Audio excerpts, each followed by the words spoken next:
What's up, and welcome back to Nowstalgia Quarantine Edition number, I don't know, five, four, Five or three. six. Where are we Yeah. at? Anyways, my name is Pat Sheehan, joined by my quarantine co-host, getting that long hair along with your boy, Dave Martin Swagger. Dave, what's going on, man? Yo, the hair is getting rough out here, man. No barbers to speak of. The cut is needed, much like the hairs in the movie Trolls, which dominated VOD this weekend, but we did not watch that. Yeah, not really a big Trolls fan. How close are you to doing your own cut? Not close at all. I've tried to do some like trimming because I just kind of get sideburns. It's the way my hair grows. And I was trying to like do some stuff, and I'm like, I already can tell it's not even, but I'm to the point where it doesn't need to be that even right now. So Yeah. it's gonna be just gonna be as longer than it's been for me in a maybe ever. Actually, if I let it keep going. So I don't know. I'm actually kind of curious to see what happens, but it's tough Yeah. at the moment. I'm down with the longer hair. I'm willing to see where it gets to. What I'm concerned about is the person I live with, Julianne, who I've mentioned on this podcast multiple times. Every time she talks about hair, always cuts quickly to, yeah, Pat's gonna let me cut his hair soon. Yeah, I have not made that declared Wow. that. So she's Damn. sizing it up. I might let her take a shot at just trimming around the ears, maybe clean up the back a little bit, but That's all I really want right now, too. you But just you can't gotta really look presentable, you know. can't really do it myself. So here we are. Dave, we actually have a pretty packed show today. The quarantine gods giveth this week will be taking away probably in the next couple after this. But today we got three albums, two new, one that's 2 weeks old, but hey, we didn't get to it and we want to talk about it. Then we got four shows, three premieres, and one wrapping up, and lastly, a new movie on Netflix called Tigertail from Parks and Rec alum and writer and Master of None co-creator Alan Yang. So, some good stuff to talk about today. Well, we're gonna jump into that very old album, Headie One's Gang. 2 weeks old now. I mean, Yep. we're past it, I guess, or not for us, because we talked about what albums we wanted to get to, and you were like, should we talk about this one? You were like, yeah, I think we should. There's some big name features on here, but more importantly, another up and coming UK rapper. Dave, this Headie One album, this is, I think, what his like sixth album or slash mixtape project he's released. Sixth tape on streaming, eighth overall. A lot of Crazy. output. He's only 26, I believe. Yeah. How are you feeling about this one? I actually like this a lot, man. Headie One's Gang, produced entirely by Fred again, who's a pop producer who's worked with a lot of big names. Yeah, man. I thought this was really interesting because, Headie One, it's a guy who I think he's kind of blown up really, really fast as I think the face of new UK drill in England. And originally it was just like really competent, really good UK drill, big songs like Both and Back to the Basics with Skepta. They're actually both from Tottenham, and Headie One talked about being like growing up like 20 minutes away from where Skepta was blowing up, but not really knowing anything about Skepta at the time because he just was in this like insulated bubble on his estate. That's what they call the projects over there. And it's kind of interesting just hearing that story. And then you kind of like can juxtapose it as Headie One alongside other guys we talked about recently, like J Hus and Octavian. They're kind of representing this new wave of English rap that is much more refined and influenced by the original, more refined, established English rap from your Skeptas and your Gigs after the kind of corny genesis of grime from like back in the day. So it's kind of interesting to seeing like that continued evolution. And Headie One just became really, really big over in England. You can look at all his like British charts and stuff. And he was featured on the Stormzy album last year on the song Audacity, which is one of the standouts for me for sure. And also like J Hus, he has been jailed for having a knife And while J Hus has gotten out of has left jail and announced that last year at a Drake concert, was a great moment. Headie One is in jail for 6 months for having a knife. And the UK drill comparisons to Brooklyn drill, which we're going to get to in a second with 22Gs. Another comparison between these two subgenres is that the police really hate these artists and crack down on them.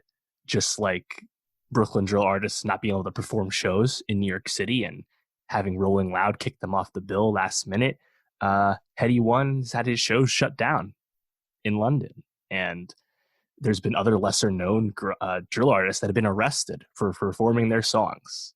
And it's kind of wild to see this, genre, a specific genre within hip hop be highlighted as like the cause of crime and stuff. So it's kind of it's obviously an evolving theme between that. But I think in Headie One's specific case on Gang, he's kind of moved beyond just the standard drill, which you expect, and he's already done pretty well in those past tapes. And I think that's kind of obvious when you're collaborating with Sampha and FKA Twigs and using your gloomy drill cadence on a Jamie XX beat. Yeah. I like this a lot. I think this kind of shows that Headie One is really interested in continuing to grow, which, there's actually a quote that's been circulating around recently a lot about how he's like, if I just made drill, I'd be holding myself back. And I think that's really, really great to hear. So I like this a lot. Yeah, I agree. And I think what stood out to me most is the songs that are just him and Fred again, I think are very distinct in their sound. Like they do have that UK drill sound, that like ominous sounding beat, and very like sparse but ambient surrounding like synths and things like that. But there is the way that he jumps onto songs with FKA Twigs and Sampha where he allows it to be their song and his song at the same time, which kind of reminded me a little bit of Chance on Coloring Book. How when we talked about that album, we were like, every time someone like a guest came in, it felt like Chance was like playing host in a way and allowed them to shine, but they didn't totally take it away. And I think Headie One did that really well when he did have those big guests on here. So I was really impressed with that. And overall, just I think the songs are solid. Some of the production on this I thought was really good, especially the U-turn.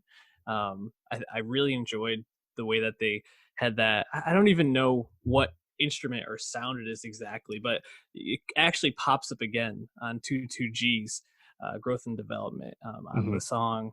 Sorry, I lost in my notes here.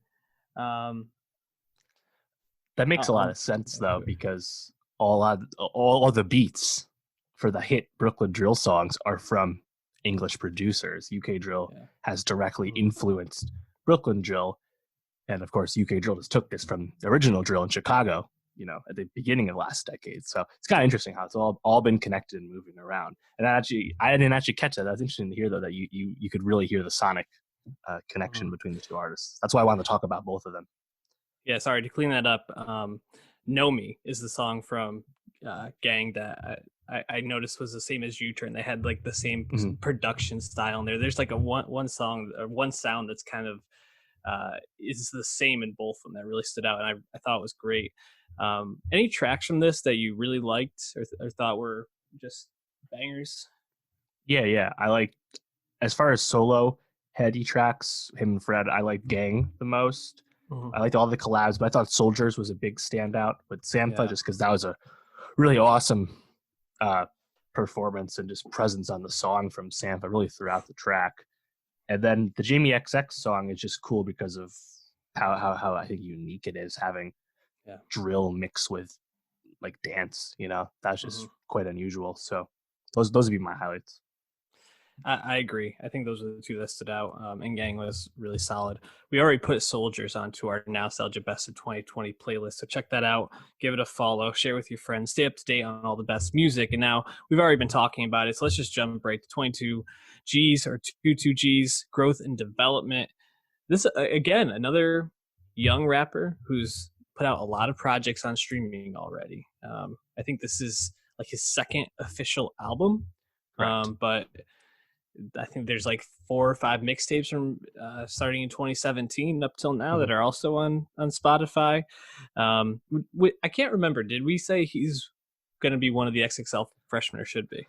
So he's my favorite of the Brooklyn drill guys popping right now in the wake of Pop Smoke's passing. But I actually think 5 Foreign's in the best spot to make that list is because has a slightly bigger profile and has I think a bigger songs right now with, sounds like Big Drip. And it sounds like, um, Drake, who uh, released a drill song, Drill Lucy at the turn of the year called War.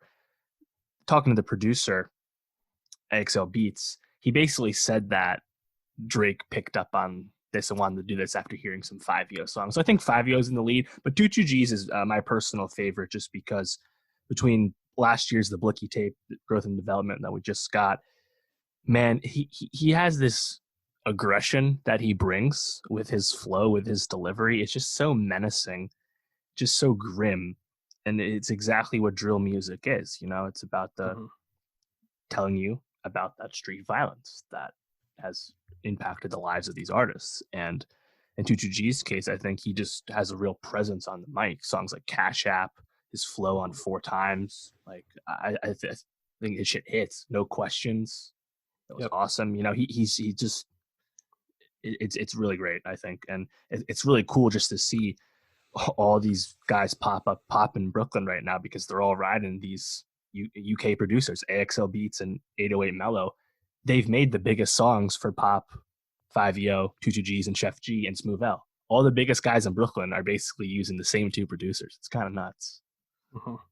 Yeah, I was listening to this. Usually I listen with headphones on, but I was doing other work while I was doing this, so I had this playing in my living room.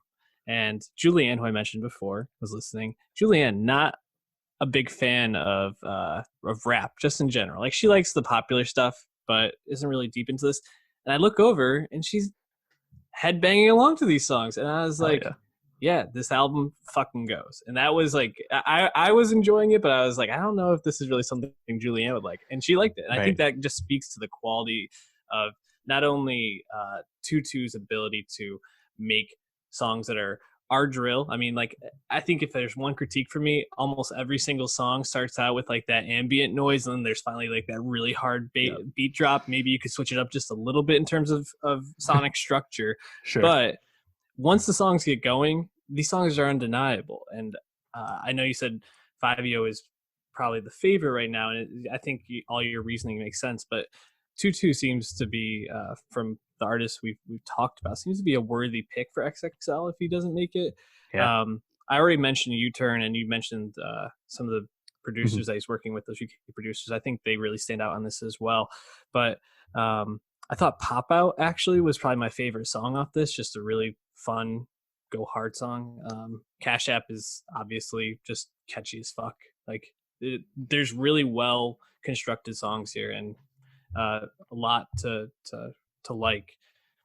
As you were working through it, did this change your opinion of Tutu and like his ceiling at all? Do you feel like this just is in line with his past work, or did this feel like a jump for him?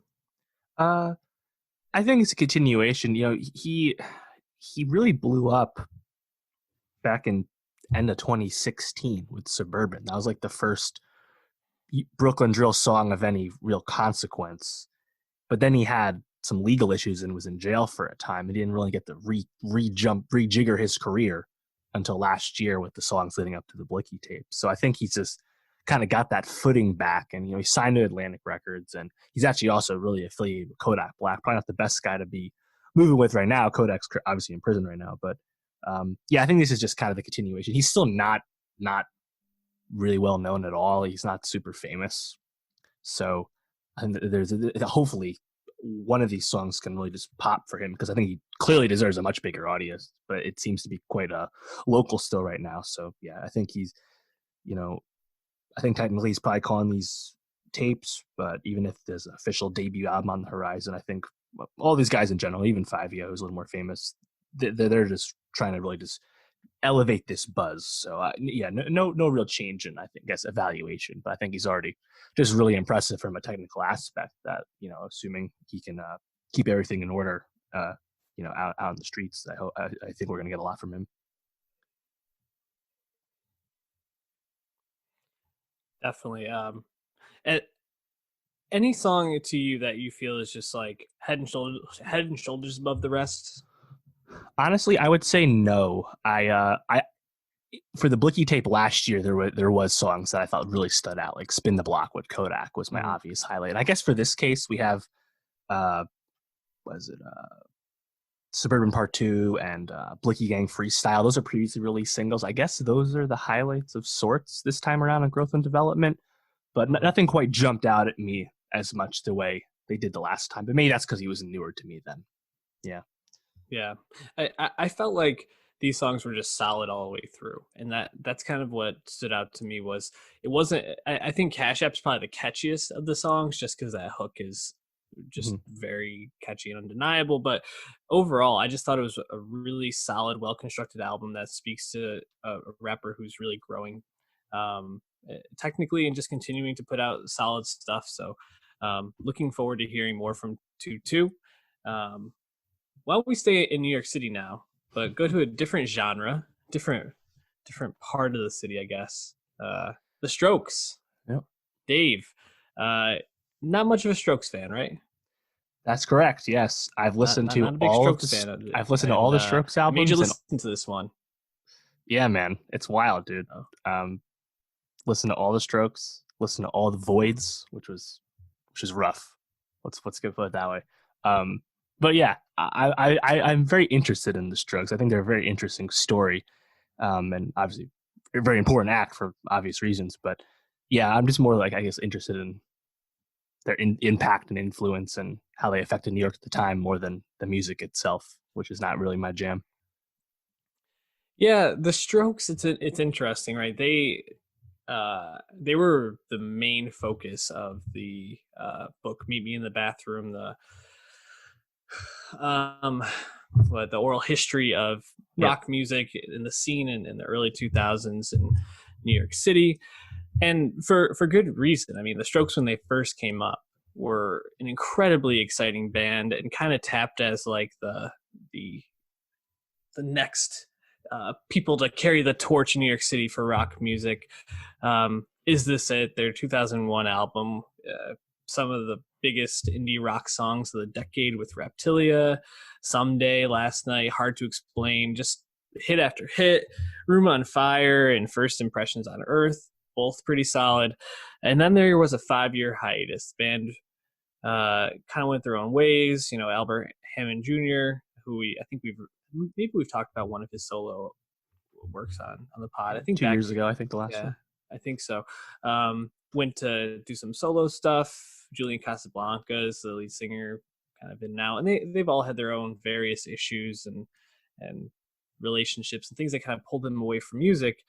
But then they came back with Angles and Come Down Machine, and both pretty underwhelming albums in the early 2010s. And then there was another hiatus, 8 years, played a couple of festivals. I remember seeing them in 2014, 2015 at Governor's Ball, and they killed it. They were fantastic, but it was the first time they had really performed, especially in New York City, in quite a while. So it was a sign that they were starting to maybe consider doing some stuff again. A couple of songs here and they were released, but finally, The New Abnormal, their new album, is dropped. Very apt title to drop during a quarantine, which I thought was pretty good. Some of the song titles I thought were also pretty poignant. Why Are Sundays So Depressing? I was like, yeah, I feel that. I really feel that. Shout out the New York Mets as well. Ode to the Mets. That's a hilarious one. But overall, I found this to be a very strange move for them, and I'm wondering, you not being the biggest Strokes fan, how are you feeling after this listing? Yeah, man. I think I like this more than Pearl Jam. Don't know if that's a compliment, but it's weird because my thing with the Strokes, and I like their albums less and less as I listen. I think that's kind of a consensus opinion, I guess. But I never really liked Casablancas's vocals. Hmm. Yeah, it was kind of just grating and weird to me.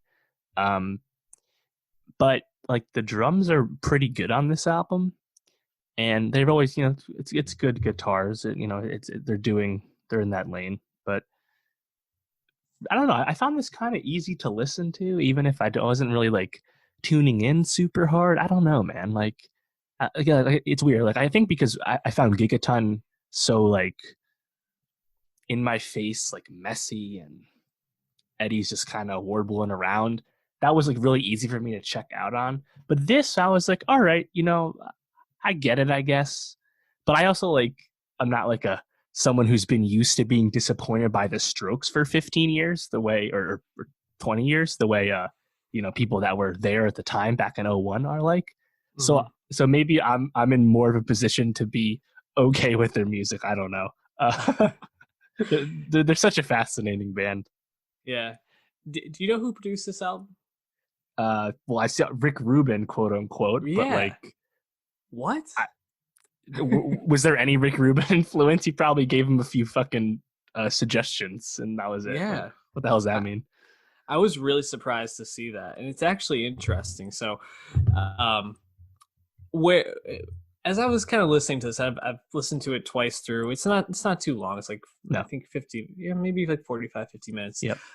Nine songs. So these songs are fairly long, which is different for the Strokes, right? The Strokes, you think about Reptilia, it's pretty tight, like 3 3 20 minute song, and that was kind of the Strokes thing, was that they practiced so much. They were like one of the tightest bands coming up, Right. and when they And that's went why on they were so stage. good live too.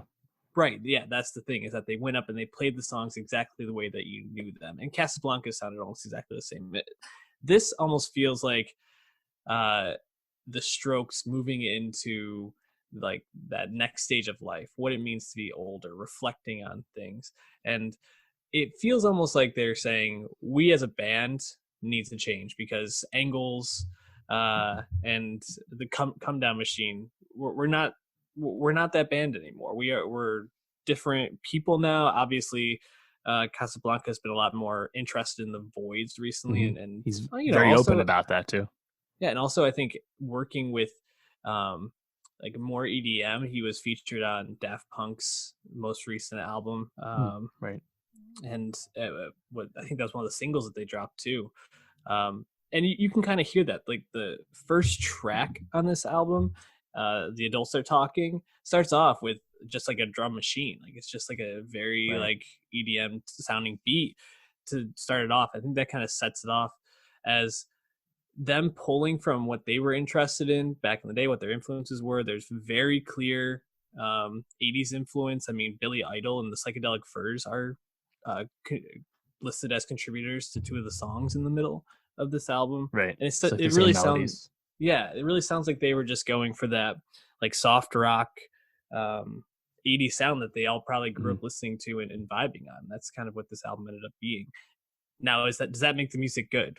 I think they're solid songs. I don't they're not the Strokes that people grew up loving, and people are either gonna have to accept that or accept that they're probably not Strokes fans in the form that they are now. So Right. I don't know. Overall, I found a lot of it really enjoyable, though. Obviously, Bad Decisions we already had on our 2020 best Mm-hmm. of playlist. Sounds very much like a. I wrote down modern English. Yeah. Very familiar sound, Yeah, but but good. It's good. yep. And then I really liked Why Are Some Days So Depressing. I know I already mentioned it. I just felt like that Yep. was a really solid listen, clear standout in the back half. Especially, I didn't really love Eternal Summer at the Door. Something about the songs didn't mesh with me, but Oh, then At the Door. That's the shit I hate the most. When it's like a little softer. Oh man, yeah. that is not for me. Um, and then uh, I guess one other song I wanted to shout out, which is the second to last song, Not the Same Anymore. As I was listening to that, I thought, did Alex Turner write this song for Tranquility Base Hotel and Casino? Because it sounds like a lounge singer singing this shit, and like exactly structured the same. And It's a nice comparison. I wonder if they've been collaborating at all or influencing. I don't know. very very interesting album from the Strokes. I hope if you're watching on YouTube, I'd like to hear what their thoughts are on this, because I've seen a huge mix in terms of Sure. review. Yeah. And that's what I find so interesting about the Strokes too, because they're a band that, like, they're like one of those like first like modern groups to get like completely like torn to shreds by critics and fan reception, which is even more impressive because it was pre-social media. You know, like that second album was too much like Is This It, their beloved debut. And then after that, it's like, oh, well, now you strayed too far away. It's like they really got like put through the ringer in a certain respect. Meanwhile, like after This Is It, or is This It? They start getting their clock cleaned by the Killers and Kings of Leon anyway. They never were the biggest band. Yeah, well, that's the thing, though. They never were the biggest band, even though everyone said they should be the biggest band. And they also didn't really handle fame well. So it's a very interesting story. I've only read excerpts from Meet Me in the Bathroom, but it's pretty fascinating stuff. Yeah, I think it's also like, what did they want to be? They were like the first of those bands to really be like touring and starting to work their way through Europe and shit like that. Right.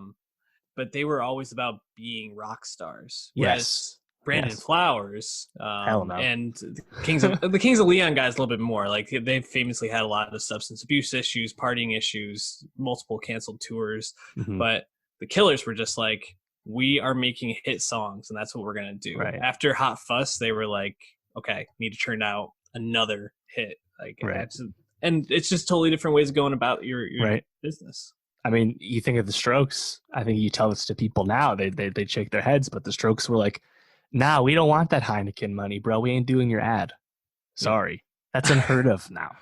Like, selling out isn't looked down upon like that, you know. But that was the rock star attitude, and that's why I think everyone held them up as the saviors of rock at the turn of the century, because they still had that, you know. And by all accounts, they still bring it when they perform. But yeah, they're very unique.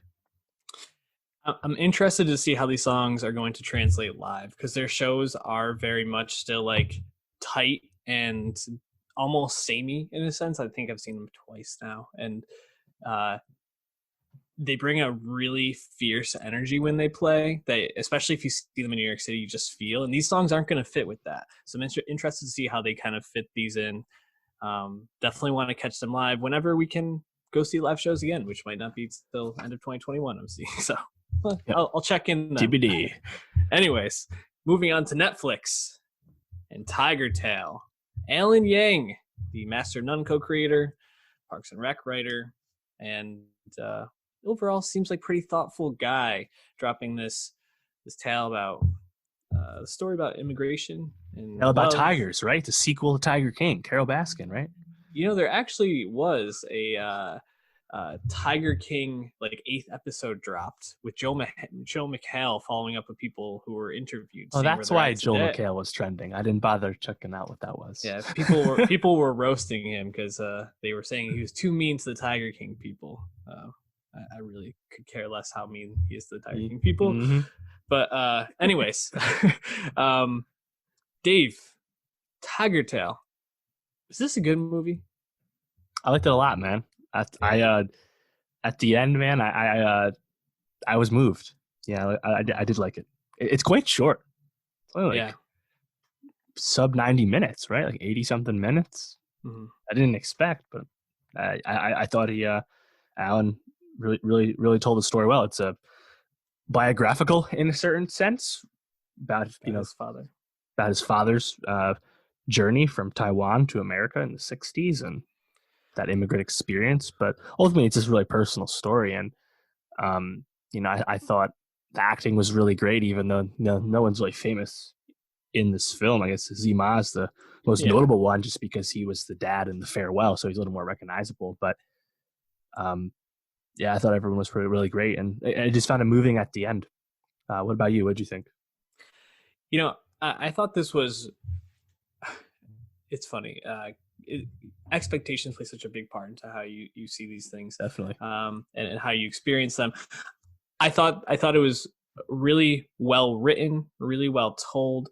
I appreciated that it was succinct, that they didn't, and that also feels in line with the personality and perspective and way that many people from that culture tried to present themselves as very like put together, very like we got this out in public. And that's kind of how the tale is told and how the dad even presents himself in this movie. So it felt in line.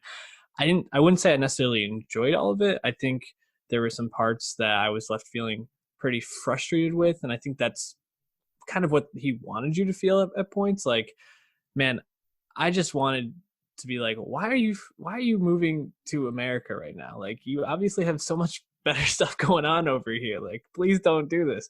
I also felt like, because you know it's coming. You like yeah, the and like let's the streets paved with gold. You ain't finding those, bro. We yeah, already know that. and I think that's the thing is that this tale of immigration, I think, is so personal, but also representative of a lot of the struggles that immigrants have moving and establishing themselves in a country where they don't already have those seeds sown for them, and it is a very frustrating and lonely and difficult experience, and it wasn't a fun journey to be on all the time. And I think that left me really not enjoying the movie at points, but that goes back to the writing and acting in this is fantastic, and those parts that are moving, those parts, those moments of joy are just, they stand out so much. And I found myself savoring those moments so much more. Right. Oh man, there's a lot to really dig into here. Yeah. Well, I think that's a great point. Yeah. The when things are going well is when I'm enjoying it the most. Like at the end, I had a huge smile on my face when what's his Ping Ji, Yep. when he connects with Jan Yeah. back on Facebook, and then they meet. I was like, oh wow, this feels earned. This is Mm-hmm. really warm, and just seeing how his whole demeanor changed as he like found his soul again. You know, Yeah. that was awesome. Compare that to in the beginning when they're obviously the young selves are like at that like dance club scene. I was like, oh, this is great, man. This is Yep. some 60s romance straight heat right here. I love this. Or that them singing Otis Redding, Yeah, sitting of by the dock of course. the bay together, like in the woods. I was like, oh my god, I'm like loving every second of this. Mhm. But then like you go to that moment with Yun, when they're older and when they finally meet up, and she says, "Yeah, my husband, blah blah," and like my heart literally sank because I was like, "What the fuck, man? You two are supposed to end up together. Like this Yep. is this is that real shit." But Right. um, those moments of joy are too short in this movie sometimes for me. I wish there was more of it. Sure. I appreciate that Jen, his like arranged wife. I appreciate Mm-hmm. that she like got like perspective and time in Yes. the story. Like obviously it's not her story really, but like when she meets the woman at the laundromat and they become friends and start hanging out and having tea and stuff, Mm-hmm. like hearing her perspective, and it's like, yeah, it's like this is not this is going to shit. It's pretty abundant to the viewer and to both parties, or at least Yeah. to Jen, and you know, so I like seeing that. And then I guess maybe the biggest pain point in the movie structurally is just having the presence of the adult daughter later, Mm-hmm. is because she's bringing her own conflict, and that's used to kind of like connect them at the end. But you haven't been around her enough to really invest in that. You're kind of just being told a lot of it. So maybe that's an area that if the movie had a longer runtime, it could have fleshed out a little bit more. Because ultimately, it's not her story, the movie, you know. Mm-hmm. But Yeah. I still really liked it because I think the ending was really great. Yeah. I didn't mind Angela's arc and her role too much because I think it was, at least the way I understood it, was to be a reflection for Pinji as Mm, like him right, seeing himself and finding a way to soften towards himself even. And right. man, it ends on such a poignant note. When they're sitting in or standing in Taiwan, and he's like, "Yeah, this is that we used to dance right down there, and nothing is the same as it used to be." And he just like puts his head in his hand, and I was like, "Oh fuck, that really hit me like so Hmm. perfectly," and it Right. felt so again in line with all the characters, all the cultural pieces of it. It just felt so rich. Yeah. I thought it was really well told, and the writing and acting in this I think is superb. Um, Yeah. Again, I wouldn't say it was the easiest watch or most enjoyable watch, but Right. very well done. Yeah, and I think just more confirmation that Alan is a voice to follow in Hollywood. You know, he's doing, I mean, between from Parks to Master of None, where he won. I mean, him and Aziz are the first Asians to win for comedy writing at the Emmys. You know, Crazy. And then he went and he did Forever, which is that short-lived Maya Rudolph, Fred Armisen Amazon show, which I think was pretty well liked, even though it was canceled after one season. And then he produced Little America for Apple. He's kind of becoming a bit of a force, so I'm excited to see what he does next. But I think this was really cool to see him, you know, using the clout he's earned to then make a really personal movie, really for him, and I guess for Asian culture. You know, that's great, and that's the appeal of Netflix. At the end of the day, they can help make these kind of things happen, because this is a movie that does not have really any commercial viability normally. So streaming is where this needed to be. Keep giving people with these sort of stories the opportunity to tell these stories, I think, is like the main line of this, and kind of like the take home for me. Why don't we talk about some other stories that are being told in shorter form called television, which we also talk about here on the podcast. And we're going to start with a new show premiered on HBO this past Sunday. Run. Dum, dum, dum, dum, dum, dum, dum, dum, dum, dum. I really wish they just had the Jodie song as the theme song. It's got to be coming, right? Insecure spoils us for having really poignant and of the moment music that I just expect everyone to have it by now. it seriously, man. I was like, how is this not the theme song? It seems like such a layup. Anyways, Merritt Wever and Domhnall Gleeson playing these. I don't know, how would you describe them? Like old friends, long lost lovers, ex-lovers, I think. Yeah, like who ultimately a really high concept show. Yeah. Yeah, it's kind of interesting. From what we can tell from the first episode, the main gist is Domhnall Gleeson texts Merritt Wever, and they had some sort of pact that was about to run out, that if one of them texts the other person run, the other person texts back, then they meet on a train and they run away together. That's what it seems like it is. Right.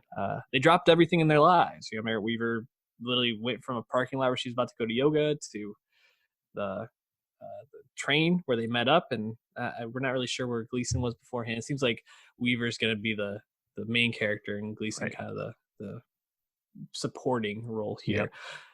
What did you think of Merritt Wever in this episode? Continuing that kind of like frenetic, unusual energy she was giving us in Marriage Story, where she kind of steals the scene in the kitchen. Like, do I come in now? Later? Like, amazing stuff.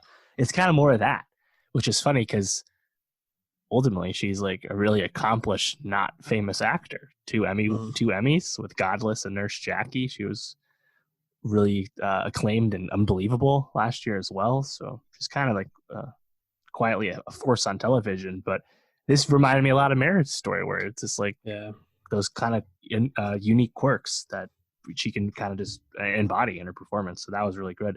And Gleeson, you know, I think Gleeson, he's done so many different kinds of characters and roles that he can just kind of roll with the punches, and it seems like that's what he's doing so far. But yeah, it's definitely a Weaver vehicle. Yeah, for sure. It is actually kind of interesting. I thought she was really great in this episode, and I felt like she's the one I'm most intrigued by, because Gleeson, right? They're like, the mystery with him is what's that voice or what's that email all about, and that voicemail that he has saved, and like what really drove him to text her first. But she's the one who seems to have kind of thrown away or possibly like destroyed her life by doing this. You know, it seems like her relationship with her husband, she might even have kids. Like, I'm way more interested kids. In her. It was on her phone lock screen. Right. So I don't know if I found this episode super funny. And, you know, it is kind of pegged as a comedy drama. I'm very interested to see where Phoebe Waller-Bridge comes in, because she's supposed to be a recurring character on this show moving forward, and I think she might bring some levity. But this seems more just like a mystery drama after this first episode. Yeah. That was kind of what I was thinking watching it. It's like I'd seen like the brief trailer HBO had been running, but it's like, is this a thriller? Is this a rom-com? What exactly is this? What are we going for? because I'm with all the other parts, the cast. Phoebe Waller-Bridge is the producer, and like you said, has a role coming up, and it's created and being showrun by Phoebe's creative partner Vicky Jones, who had a role in season 1s of Fleabag and Killing Eve. So all that sounds great. I'm just not really sure where the peg on where the show's taking us. 7-episode, 30-minute season. Short, cool, but yeah, I'm just curious to see what's gonna happen, because I guess I don't really have a peg on what it is. Yeah. Favorite moments, favorite scenes.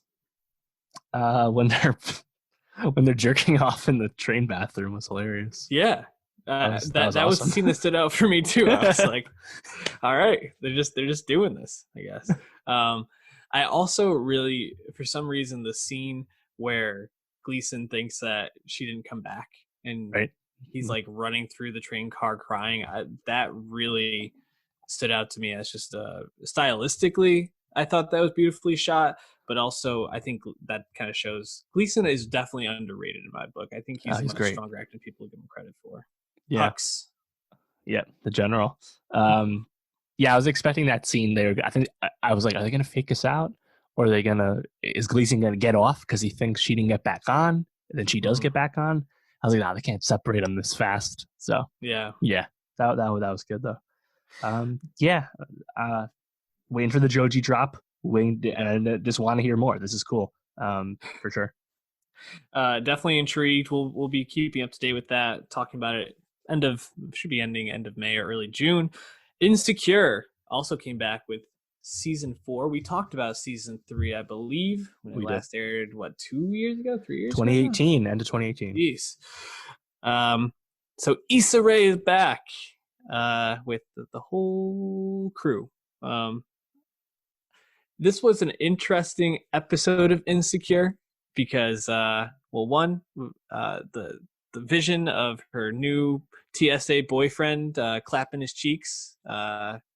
Man, that was some rough shit. It's haunted my dreams a little bit.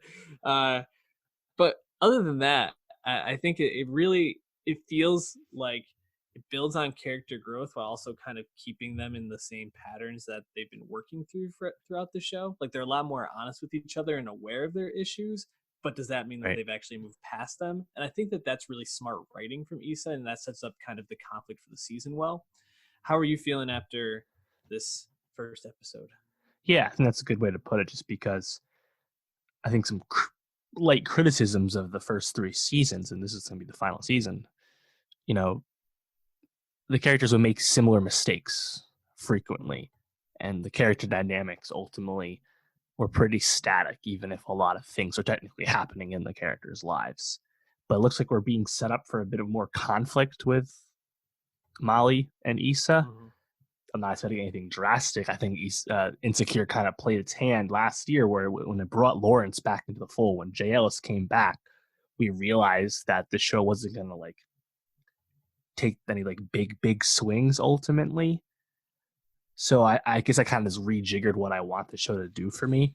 And in that case, it's hanging out with these attractive people and having this awesome showcase for a Los Angeles that doesn't really exist anymore, I guess. But, I like hanging out with all these characters. And if we're going to see more of that growth as that's being alluded to, I think that's obviously very appealing. So, more often than not, it's just a great hang.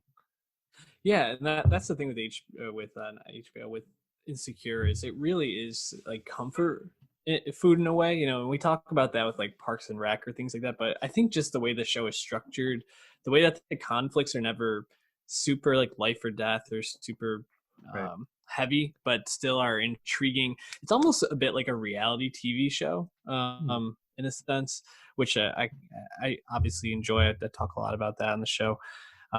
Also, I just want more Natasha Rothwell just being ridiculous. Everything she does, I just find so funny. She can't miss for me right now. So looking forward to that. Also, Amanda Seales playing Tiffany and having like complete pregnancy brain is so just a great addition to this season. So yeah. Good shit. And of course, the music was very choice. We had Tyler, Migos, Saweetie, Blood Orange, and a Hmm. brand new Thundercat track. Like, really choice Yeah, for one episode. I was wondering if that Thundercat track was like thrown in like this week or like last week with the album dropping. Yeah. Uh, they could have re-edited the mix. Who knows? I thought Black Walls came out, what, Hmm. month ago? Something like that. So, yeah, very possible. That's pretty funny to think about, given the times we're in, that they would still have the ability to make that kind of last minute edit if that's really what happened. I'm not really aware of this, and maybe you've done more looking into this than I have.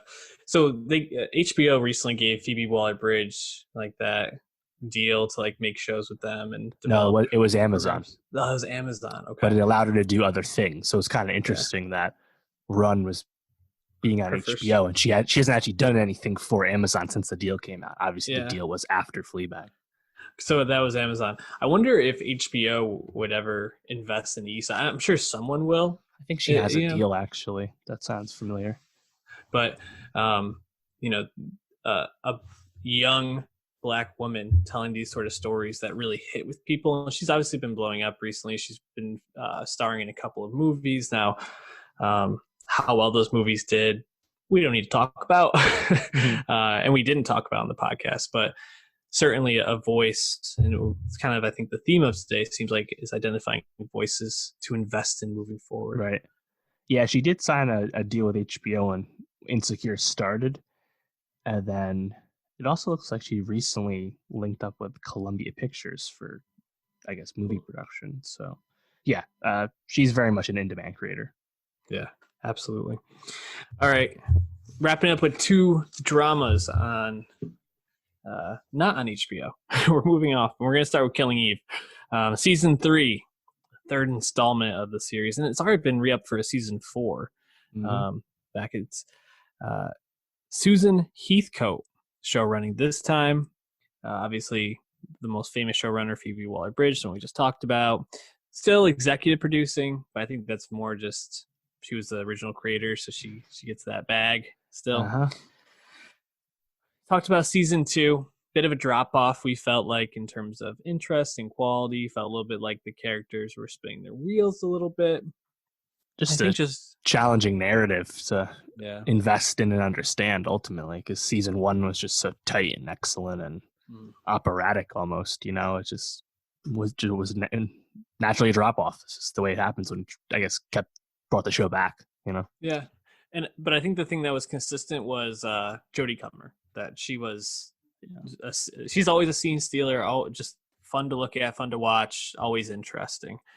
And I kind of felt like that kind of remained the case for this season premiere. However, an interesting development that kind of then led to me being heartbroken by the end was Eve's relationship with Kenny. I found to be very intriguing as like a subplot for this season, and like almost like developing Eve as like a, I don't know, where her character arc goes next. And nope, it seems like now that Kenny's dead, it's just going to be right back to just Eve and the villain now. Right. And I think what my hope was for Kenny was that, because he's really like the avatar for innocence in this. And yeah, he was Sure. like part of MI6, but he was always just kind of on like the information like gathering side of things, never really an agent. And he was actually really turned off when he found out like all the stuff his mom was doing that he felt was nefarious. So it felt like he could be like the angel on the shoulder, whereas like Villanelle is like the devil on the shoulder, and kind of play that Sure, against yeah. each other. But nope, Kenny's now dead, and we're right back to Villanelle versus Eve, it seems like. How are you feeling about it? Yeah, it's a shame too, because I thought Kenny and Carolyn's conversation was really awesome. Like how they like had a little argument about Kenny's decision to leave and become a journalist, and then it pivots to, yeah, well, they're still mother and son, and they're going to talk about like dinner later. I was like, oh, okay, yeah, like I'm invested in that relationship. And it's like, it's like it's a bit of a shock value premiere. I mean, it's not a common thing to get in prestige drama, apart from like obviously like Thrones or something. So I was certainly surprised, and I wonder, like if we're just moving Eve back to MI6 or I just the purpose of the narrative is still hard for me to grasp, and like the nebulous nature of stuff like the 12, and Right. it's just like, because you have these two leads that have great chemistry, really talented actors. Obviously, Sandra Oh is a Hall of Fame TV actor at this point, and you said it all with Comer already. So, like, you have these parts, right? And it's like, how do we like level it back up? It's strange. Gemma Whalen's going to be joining as one of Carolyn's other children.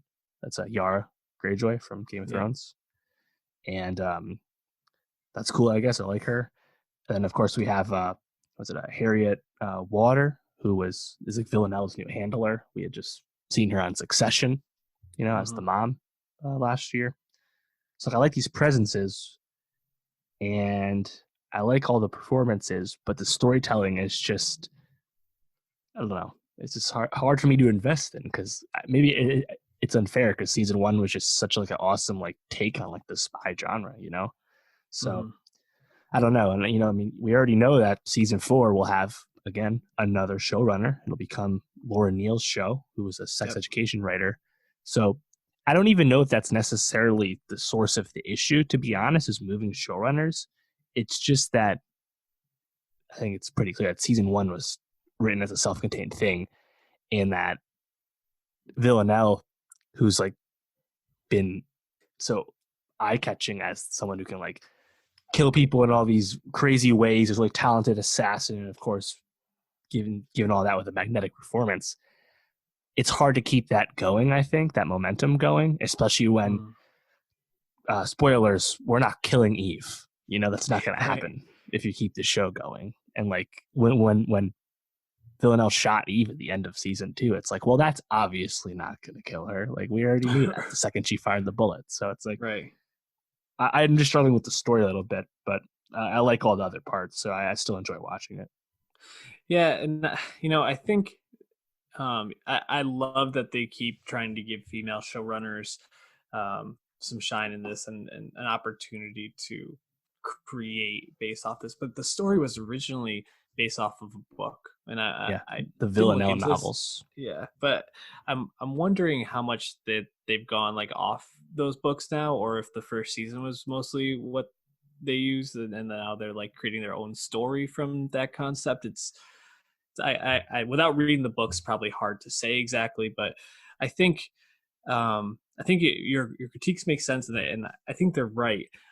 I think the only thing I liked more about this season premiere than I did most of last season was it does seem like Eve is in some way going to be on her own in this, and she's always kind of been on her own, I guess, like especially as her role was crafted in the second season because of Villanelle, but more so in the first season despite what was going on. I might say she was just so obsessed with Villanelle. And it also seems like Villanelle wants to move forward and gain some power for herself. So there's some seeds of things that are interesting to me. Like, I would love to see how Eve tries to like rebuild her marriage, but you need to like buy me in on like she's actually going to commit to this rather than just like build it up so that they get to a point where they're good, then she just goes right back to Villanelle. Because I'm out if that's just going to be the story arc. If she can actually commit to like, okay, she wants to try to work things out, I'm a lot more interested in that. But ultimately the show is about these two women, how they're connected, and one accepts their madness, the other one fights against it. So interesting. And the clothes reflect that. They still do. Yep. Question, what did you think of the opening scene? Villanelle getting married? That was strange. I was like, well, where's the passage of time? How did you marry someone so fast? What's going on here? 6 months. Is that what it was? Okay, I missed that then. Quick moving. Yeah. I mean, Jodie looks great in this pantsuit, so I'm with the scene. I guess it was a cool way to introduce the handler character, but yeah, I mean, the set design is usually really great when it's in those like usually it's when Villanelle's killing someone, it's like these elaborate locations, and of course the costume design's awesome. So yeah, that was fun. But I was initially confused. I was like, is this just for for show, like this doesn't really matter, right? This is whatever. Yeah, I thought it was a dream actually. I was like, they're really Sure. starting the season on a dream sequence, but no, supposedly real shit that happened in this world. So, I mean, in a fictional TV show. Anyways, we'll be checking in with Killing Eve season 3 in about 8 weeks. But for now, let's talk about Briarpatch, which finished up last night. Maybe season 1, maybe just the end of the series in general. We talked about the premiere of Briarpatch. I mean, I think there were a lot of really intriguing pieces to this. I think we liked the stacked cast. We thought Rosario Dawson as the lead seemed very intriguing, and the mystery and kind of like zaniness of it, you know, like these animals who escaped from the zoo kind of walking around, just the strangeness of this town in general felt intriguing. Did you feel like this season of Briarpatch, I'm going to say this season because I think we can talk at the end if there should be another season or not, do you think this delivered for you? I didn't really invest in the story, to be honest. What the things I liked though, it did give me, like, I really liked the performances from the whole cast, and I thought it was really well made. Like, there was awesome lighting, you know, like there's like moments of neon lighting, and there's that awesome way to shoot, you know, there's that quick bowling alley oneer, you know, and I think episode 9 was just really great with all the stuff in the desert, you know, and Timothy Simon's cameo. And in general, the performances, I think, really anchor it. But like the overall mystery and like what's going on, I was having a hard time staying focused on that throughout the middle of the season. Once it started to wrap up, though, I really liked it. I guess like episodes 7, 8 onward, you know, like once things became more clear. But like the, you know, like the hard boiled nature of like the figuring shit out and like the sleuthing and all the different characters. I didn't really care about the narrative. What about you? Yeah, I actually, and I think this is partly I lost interest a little bit in terms of like the mystery and the mechanics of it, but it did also feel a little convoluted. Like even the last couple episodes, once it all started to come together, I thought, okay, this is really interesting. I feel like we're getting some really solid payoffs here.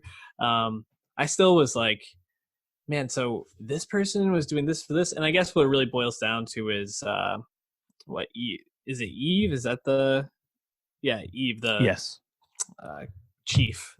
She really was at the heart of all this, wanting to become mayor and using Kim those Dickens. people She as was pawns, awesome. getting Jake in on the plot with her, and Felicity was a casualty in all of this to gain power. And it really comes down to like the themes of like greed and how power corrupts. And I actually thought I love Simon's cameo, but he was just he almost felt like too on the nose as like that voice who's like, you sometimes have to like get your hands dirty to do things, but sometimes you also have to just like walk away from it and step outside of it. And I was like, oh, okay, so we obviously know where Rosario Dawson's going to go and which way Jake is going to go with this, right? And it felt pretty clear, but still, like you said, I think there's some visual moments that really stand out. I think some of the writing and the dialogue in this was really believable, but also engaging. In the moment I probably will come back to more than any others in the final episode, Kim Dickens and Rosario Dawson sitting across from each other with what was his name, Brittle or Brattle in the middle. And Alan Cumming. Yep. Yeah, and the spinning camera going around, and I just thought that was just like a great TV moment. So a lot of stuff to like. I think just the overall pacing and convolutedness sometimes I didn't jive with. Yeah, I think maybe if we lost a few episodes and trimmed it a little bit, the forward momentum of the narrative would have been more had a stronger presence, I think, because sometimes it felt like we were just kind of bogged down in things, and not necessarily that we were being bogged down in anything that was that wrong. Again, like the settings are great, the characters are fun, but yeah, just a little muddled at times. But yeah, man, some of like the bit players, man, you had such awesome like casting choices. Like you have like Ed Asner and David Pointer, you know, like those media people, and then John Alward, who was the reporter guy, the old reporter. Like just so many memorable faces, you know. What was his name? Giggles or Chuckles? That's yeah. And then heck, even like like they made up a beer and a soda for this, like I love that kind of stuff. So yeah, a lot of fun. And I guess seeing real giraffes on TV, yeah, why not? I'm with it. I think my favorite. Do you have like a favorite line? One thing was stopped me in episode 9 when Jake and Allegra are digging their grave in the desert, and then Brattle's like goon is like talking to them, and he's calling Jake soft, and Jake just whips around and he's like, "Boy, you're wearing a fanny pack," and I was like, "That's so good." yeah. No, I think the only line that really sticks out a lot to me is when the senator and he's Cyrus is like, "Senator, you know what they mean about taking care of Allegra, right?" He's like, yeah, I don't give a shit. I'm gonna be president. Like I was like, oh, that what? I can't imagine how many senators and how many like real politicians have said shit like that, and it just felt like so like in line to me. Yeah. How did you feel about Rosario throughout this? I thought she was great, dude. Yeah, I really like her. She's always just kind of a strong presence, but as we talked about in the premiere, she hasn't had like these like dynamite starring roles all that often. So I think this was really fun to see just as a fan of her talent, Yeah. Yeah. J.R. Ferguson, who played Jake, I thought was the perfect foil to play against her, and to kind of see them and their emotional state kind of rise and fall opposite each other. Jake kind of starts off as this like smiley, life is good, I'm rich, like no care in the world type person at the beginning. And Rosario's obviously got this heavy weight, lost her sister, traumatic past, been in jail, back in her hometown, which she didn't want to be. And to see where they end up at the end, where Jay Ferguson is sitting alone in his house of greed as the cops come, and Rosario is driving away carefree, throwing the cigarettes outside the car with really nothing ahead of her for the first time, just felt like such a poetic ending, really well set against each other. I just thought they were a great two people to cast for this, and both delivered. And J.R. Ferguson, I mean, he's kind of one of the an actor that's that guy in a way. Like you've seen him in a lot of things, but never really like the leading role, always a supporting role. I think about him a lot from Mad Men and how he's in that, and nice to see him kind of get bigger shine in one of these shows. So maybe it'll propel him forward a bit more. Any last thoughts as we wrap up Briarpatch? I was just thinking, it's like with Mr. Robot done and Briarpatch as of right now, a 1-season show. I mean, I don't know if it wasn't like a huge ratings hit, so I'm not sure about a season 2, considering the first season was a strict adaptation of the Ross Thomas novel anyway. I wonder when's the next time I'm going to watch something on USA, Just thinking about that. Yeah, I don't know. I don't really have anything else in the stable that I watch, so. Any chance at a season 2, you think? I don't know. I'm gonna say it probably doesn't happen. Yeah.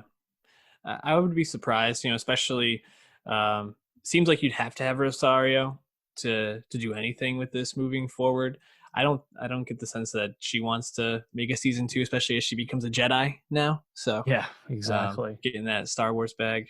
I mean, it just looks like it's kind of an expensive show. It's on location in Albuquerque, and I know Albuquerque has a lot of tax credits and infrastructure for making TV. Obviously, like at the Gilligan universe, but considering it wasn't like a huge hit, like probably not going to season 2. I don't know. Tough to say, I guess. So we're also in a weird time. I don't know how renewals are going to be handled right now. No one knows, dude, and that's the thing. Quibi dropped last week. I've only heard bad things about that, so not going to start my 90-day free trial yet. But we're going to wrap up there. What do we got for next week? Yeah, man. Next week is also a lot of stuff coming up. We have the finale of Devs on Thursday. We have the finale of Better Call Saul on Monday. We have the premiere of What We Do in the Shadows and Mrs. America on FX on Hulu on Wednesday. I believe it's The first 3 episodes of Miss America, the first 2 of Shadows are coming out on Wednesday, Damn. tomorrow for us. And then music, we have Division from OVO Sound, Buddy, who I love from LA, DaBaby releasing his 3rd album in about a year and a half, and Fiona Apple, first album in a long ass time. So we have a lot to talk about. Oh, and the Plot Against America finale is also on Monday, is neck with Saul. So a lot of stuff. A lot to talk about, and we'll be talking. So hit that subscribe if you're on YouTube. Go to soundcloud.com/nostalgiapod. Follow us there, and also on Twitter @nostalgiapod. Stay safe. Peace out.